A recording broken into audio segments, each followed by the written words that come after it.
Alright, we're hopping into our second game today. Might have a few difficulties during the streaming. If so, I apologize. Unfortunately, my lapdog has decided my lap is the one he wants to be on. So, we'll be dealing with that today. But unbelievable lineups we have. This is going to be a very, very talented game. We've got Bjergsen from Maple Street, Fabi and Aerodactyl on one team, Odd Orange, Ninfang, and Titan Dweevil on the other team. Now, Yusui is a name I've seen recently. I'm not sure if that's from a name change or if it's an up-and-coming player.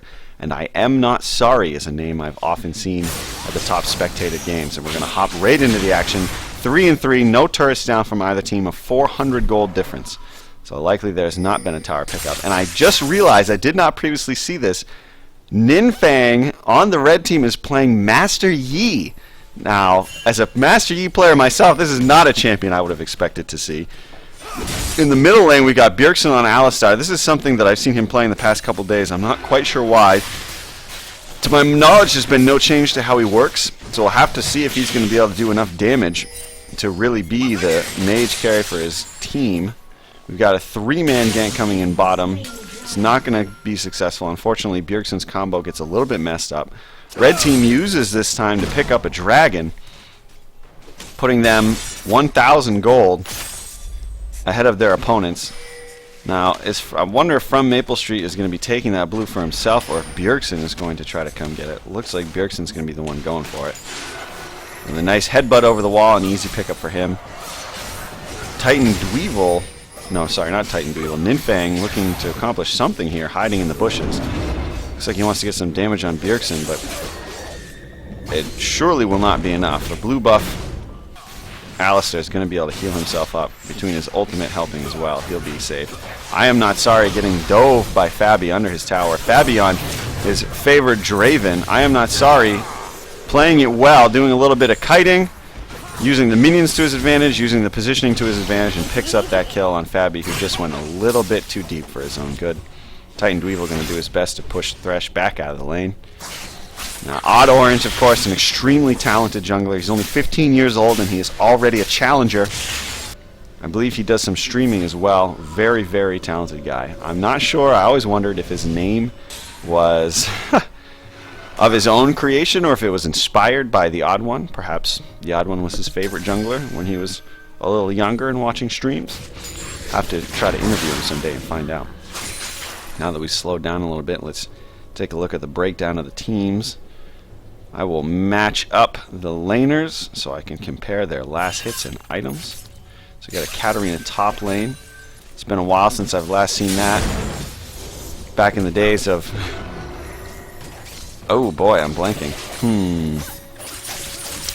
Interesting. I'm not sure why. I cannot think of his name. Was the cursed top laner, now the cursed mid laner.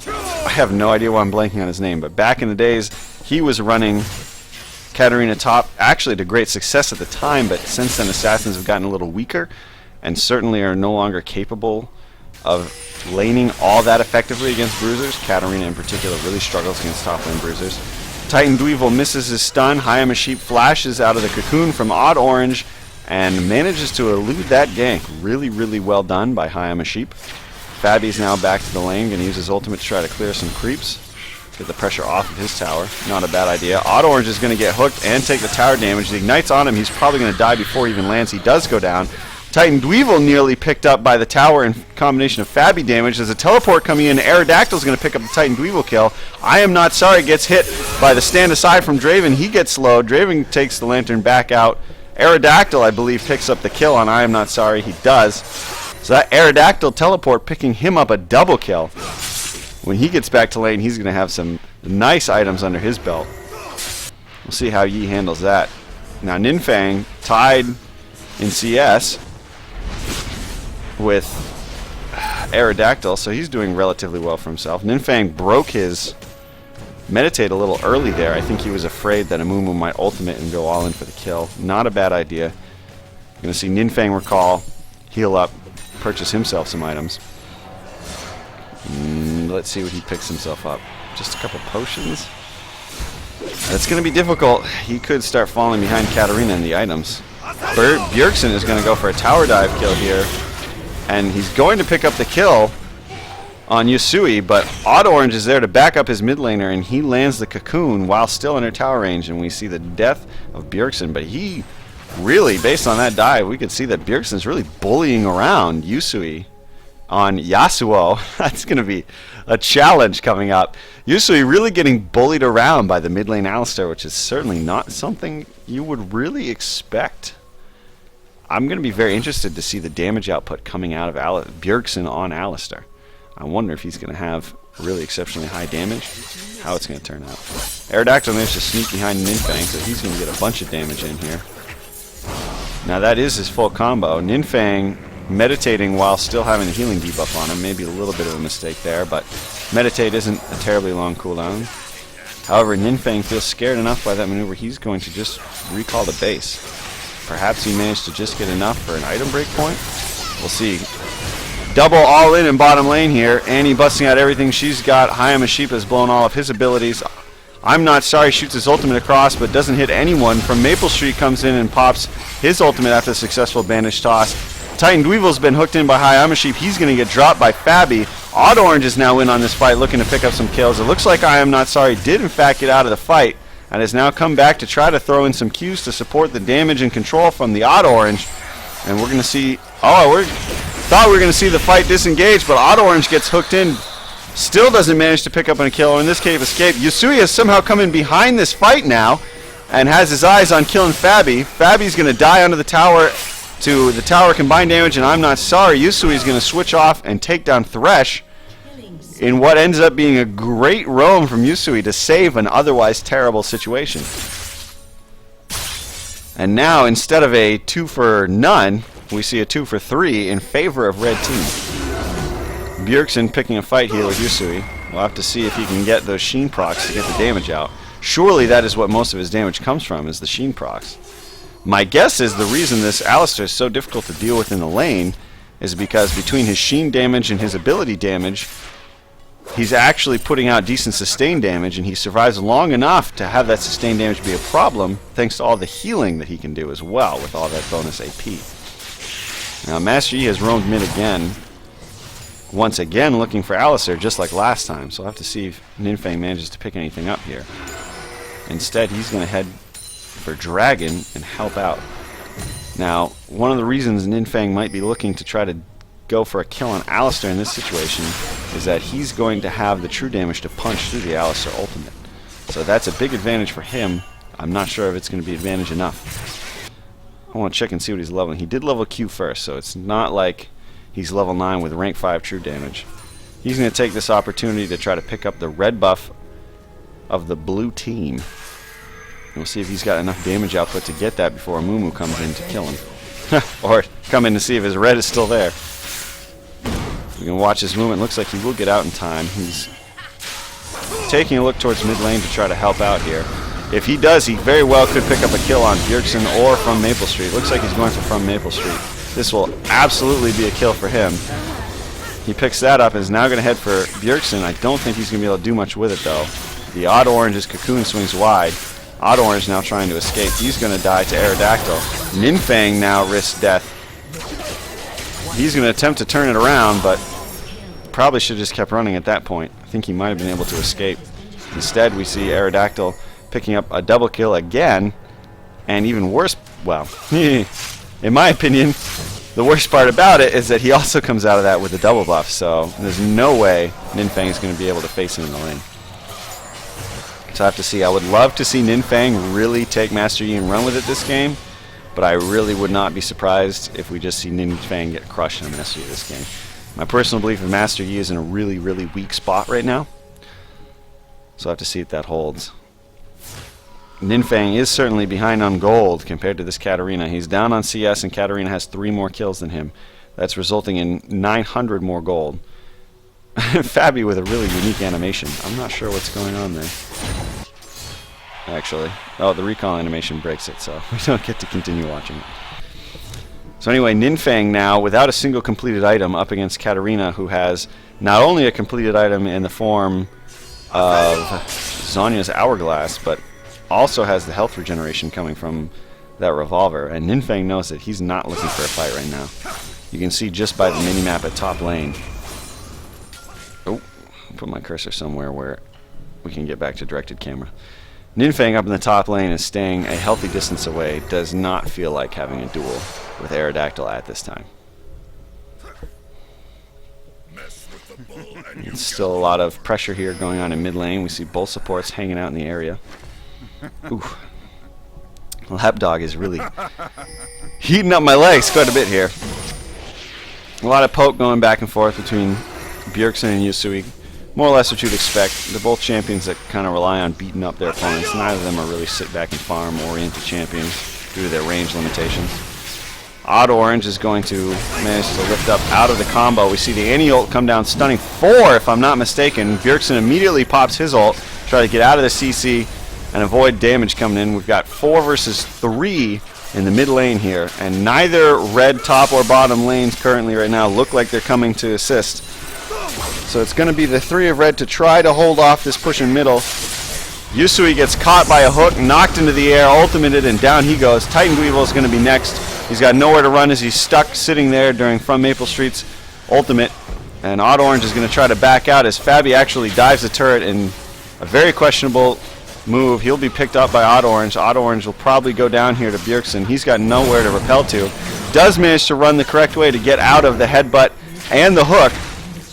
Shoots off a cocoon, which Bjergsen flashes over. Odd Orange is probably going to try to turn around with a Q here with help from the tower damage. Bjergsen nips that at the bud and says, no, I will not let you try for a turn kill. I'm just going to headbutt you to your death. I am not sorry, however, is right here to try to pick up this kill on Bjergsen. Bjergsen uses everything he's got, does manage to dodge the Q.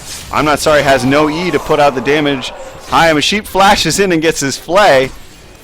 And in really good use of abilities and teamwork, Bjergsen and I Am a Sheep pick up the kill on that Ezreal. Now Titan Dweevil and Yusui have come to surround Bjergsen and I Am a Sheep. I Am a Sheep uses ultimate to try to keep Bjergsen alive and slow those around him.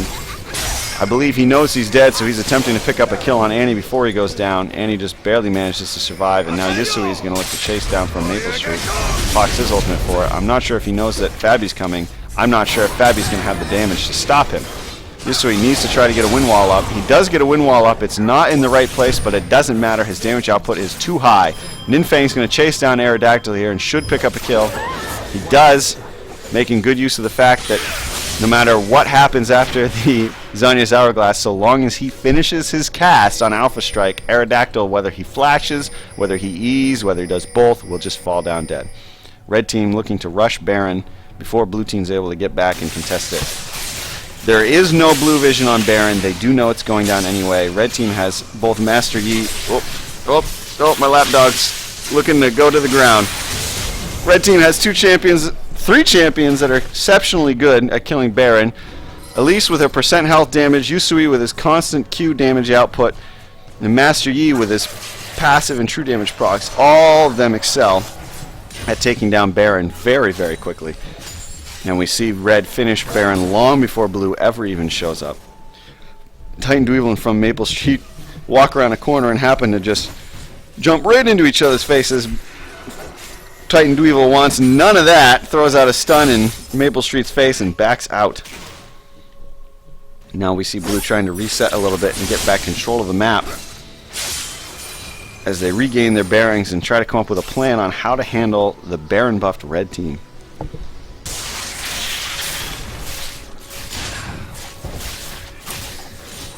Now, the nice part for Odd Orange about having the Yasuo mid lane is that not only does Yasuo, of course, have no mana, but he's also a champion that is not really affected much by cooldown reduction.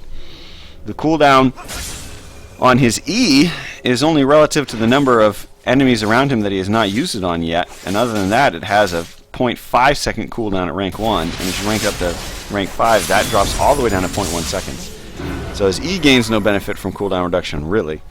His Q gains no benefit at all from cooldown reduction, and his wind wall does gain a benefit, but most of the time, no Yasuo will demand blue buff, so for a shorter wind wall cooldown. And that's really great for the Odd Orange, not only because it helps him jungle and gank substantially better, but you really cannot discount the amount of experience that those buff camps give. If you can get both buff camps all game long as a jungler, it's absolutely incredible the amount of experience that will provide for you. And of course gold as well. The highest gold camps that are in your jungle. So I'm sure Odd Orange is very happy with that turn of events. Now, red team gonna pick up Blue's tower. Blue is a little afraid to try to contest this. Now Odd Orange goes big down the middle lane, and perhaps a bit too big as he gets caught out by the full team. He does manage to repel away, likely using flash, but Yusui gets 1v1 down bottom, killed by the Alistar, and Ezreal gets picked off by a combination of ultimates and convergence from the blue team, as blue now looks to surge down mid lane and pick up a tower of their own. Now, Bjergsen is not with the team, however, for the terms of tower sieging, they really don't need him. Fabi is the only ranged attacker they have, but his damage output is exceptionally high, and they will have no issues killing the tower. From Maple Street goes in on Titan Dweevil, who doesn't manage to get his ultimate off before he dies, so he's easily picked off by blue. From Maple Street is low, but they pick up that tower that they were looking for. Really, a lot of overcommittals here, specifically by the Odd Orange, but by red in general. I'm pretty surprised. They've been seemingly overly aggressive in this matchup, but they might feel that their late game is not as good as the late game coming out of blue team, and are looking to try to end as soon as possible. That is a realistic concern that they might be considering. I honestly don't think that is their issue. I believe Master Yi and Yasuo are both champions that are very good in the late game and put out a lot of damage. The real question is Ninfang on Master Yi going to get enough damage where he can 1v1 Katarina? Or really, any 1v1 any member of the blue team, because Master Yi is an exceptional split pusher, and likely what he wants to do, his game plan, is to split push on Master Yi. But if you cannot win the 1v1, split pushing is no longer a feasible strategy. I'll take a quick drink here as we look to get some pressure going middle lane. Yasuo does get hooked in by Thresh, but the follow-up bandage from Maple Street misses. I Am a Sheep actually flashes in and pops all that he has, which does get a fight going. I'm not sure if it's going to be the fight that blue wants. From Maple Street's ult hits nobody, and he's going to get dropped here. But Bjergsen has been a part of 2 kills so far. Katarina goes all in and she gets killed. I'm Not Sorry gets caught out by Bjergsen, but Bjergsen gets knocked into the air from a Q from Yasuo, and Yasuo uses his ult to keep Bjergsen suspended long enough that I'm Not Sorry is able to get out of the danger zone. And we see a 4-for-1 trade here in favor of red. Big turnaround. Mind you, blue was winning the team fights up to that point. Red is extremely fast tower killer in this situation. Between Yasuo, who just has an extremely high damage auto attack, not to mention decent attack speed, and Master Yi, who is an incredible tower pusher thanks to his passive and attack speed that he's going to be building. Red is very good at killing towers. Now, really nice item pickup here by Ninfang. He has gone for the Youmuu's Ghostblade. That's a personal favorite of mine on Master Yi because it has great synergy with Master Yi's ultimate. Oh, we'll stop for a second. Looks like Maple Street's going to find Odd Orange. Odd Orange gets one shot by Fabi. That's a lot of damage coming out of Fabi on Draven. Not only, of course, does Draven's Q make his auto attacks hit extremely hard, but likely that also involved a proc from the Static Shiv, adding at least another 200 damage. And we see Odd Orange just fall under that pressure as blue groups up to look for this bottom lane turret. And red only has 2 people available to defend. Titan Dweevil gets hooked in. From Maple Street commits on it, does pop his ultimate. It only hits Titan Dweevil, and blue actually uses that opportunity to back out. So no From Maple Street ultimate. If there's an upcoming engage here, that could be a very big deal. Katarina is not going to have anyone to hold in place. From Maple Street hitting one of those bandages that you see and you just think, oh, please don't land. Yusui's up in the middle of the group trying to fight, but he has no one to back him up. No one went in with him. Annie was killed. She wasn't there to back up, and I'm Not Sorry was too afraid to get into the fray for good reason. That is a scary team to be in the face of. And instead, Yusui just dies mid-ultimate. Now, Ninfeng has just been standing in the base this whole time. I'm not sure what's going on. He might have disconnected. We can't tell. Odd Orange gets caught and just absolutely obliterated. And Ninfeng is still simply standing in the base. This is really, really unfortunate for Red Team because there have been a number of situations that they might have been able to come out on top if Ninfeng had been there to help clean up. So I'm just going to assume that he's disconnected at this point. Really, really unfortunate turn of events for the Red Team.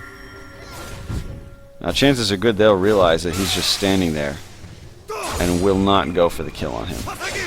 That isn't a guaranteed, but it happens a lot in these high-ranked games. Oh, Titan Dweevil gets hooked again and just instantly annihilated. So I was saying, in these high-ranked games, a lot of times what will happen is the teams will communicate about DCs to each other. Wow. Yeah, it would look like they're not going to kill him. Nope, just kidding. They go for it. I think Bjergsen knew and he wasn't looking for the kill, but unfortunately, Scumbag Blue goes for it anyway. Thanks a lot, High Machine. And at this point, there's really not even much of a purpose of doing the play-by-play for these fights. It's a 4v5, and Red just doesn't have the tools to be able to handle the damage output, the burst, and the initiate coming out of Blue. We've got two hook-oriented initiate abilities coming from Blue between a Mumu Bandage pulling him in and Thresh Hook pulling enemies in. Any single individual who gets caught by that Thresh Hook is just getting bursted down tremendously hard. Titan Dweevil attempts a hardcore engage, does manage to catch the people you want to catch, but again, there's no Ninfeng, there's no follow-up damage here coming out of Red. They just don't have the damage capability to be able to take this. I'm not sorry, just getting punched around by Bjergsen, who is putting out tremendous amounts of damage. He does have a Deathfire Grasp now, that's worth noting. Yusui's back up, but again, there's just no way that it's going to be even remotely enough. From Maple Street's the only person who gets caught by Yusui's ultimate. Yusui going crazy in the back line, but does eventually get picked up by Katarina after he drops a triple kill. And even after triple kill, still, we've got Bjergsen and Aerodactyl just running rampant. Let's take a look for a second here, going to manual camera mode. Take a look at Bjergsen's damages at this point. His Q is doing 400 damage. Now, mind you, remember, that's just the damage from the ability. Then he's going to get another 290 damage on his next auto attack thanks to his Lichbane. His oh my lord! His headbutt does almost 650 damage. Again, auto attacks from Lichbane add to that. And he's healing for over 250 every time he gives off a heal. And his passive is doing, let's see here, 76 magic damage per second. So that is a cow that is putting out a lot of AoE damage. I'd actually like to see him pick up a Sunfire Cape just to add to his standing AoE damage, but I don't think that's something that we'll see happen. Yusui goes in on Bjergsen, a really, really risky choice. Yusui does have a decent amount of ability power, but not enough. Between Katarina, who does have a Sunfire, by the way, Bjergsen and Amumu, just too much standing AoE damage coming out of the blue team. Poor I'm Not Sorry and Titan Dweevil are left trying to defend a base. Ninfeng, of course, not connected to this game. Really, really unfortunate. I would have liked to see what Ninfeng could do. It looks like he was building towards a Triforce next, another item I really like on you. It would have been very, very exciting to see the combination of Yasuo and Master Yi in the middle of team fights, but sadly we'll just have to wait and see if we can catch a different Ninfeng game, because if he's shown he can play Master Yi once, there's a good chance we'll see him play it again. Red doing everything that they can, but Blue just going to push down, take the Nexus turrets and drop the Nexus. Odd Orange with a really good repel. Once again, is it going to be even remotely enough? Not really. Bjergsen takes a quick shot from the tower, from the Nexus tower, so he gets dropped. Yasuo is in the back line, he gets picked off. I'm Not Sorry trying to duel with Fabi. Really, really hard AD carry to try to duel with. Aerodactyl goes into a Zhonya's Hourglass. I'm Not Sorry doesn't have the right abilities up to hit him with afterwards. I'm Not Sorry gets picked up on the fountain. Odd Orange gets dropped by the entire blue team. Even, interestingly enough, Odd Orange died with an assist from Bjergsen. Bjergsen's been dead for like 20 seconds. But anyway, that is the danger of losing a DC like that. It's very, very difficult at the highest level of play to win the 4v5. Now, I know we've all been in games where we have been the 4 in a 4v5 and had that actually be a positive factor and we come out with a win. But when everyone's playing at the limit of ability, it's just not something that you can feasibly come out on top with.